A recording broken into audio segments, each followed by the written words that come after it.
हा आता डोळे उघडे ठेवून सांगायचे. डोळे उघड. हा एकदम भूतासारखे डोळे होणार आहेत. 1 2 3. हा हातात माईक धर. बघितला का हो? जवळ जाती तर सगळ्यांना जरा दाखवून ये जा. उडी मार स्टेजच्या खाली व्यवस्थित. मुकेश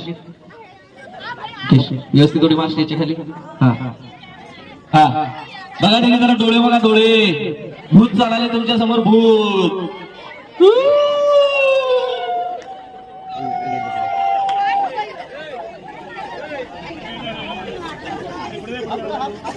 बघा. काही मानसिकता पण असत्या. बऱ्याचशा लोकांना वाटतं की आपल्याला भूतच लागले. भूत लागलंय, असं झालंय, तसं झालंय. आणि त्या मानसिकतेनं लोक असं जगत असतात. ह्याच्यातनं तुम्ही हिप्नॉटिझम मधून प्रबोधन पण शिका. की बऱ्याचशा लोकांना वाटतं मी लिंबू ओलांडलं, मी काहीतरी केलं, मी हे केलं ते केलं आणि मला भूत लागलंय आणि मी तसं. तुमची जर मानसिकता बदलली तर तुमचं मन इतकं शक्तिशाली आहे की तुम्हाला कसंही तुमच्या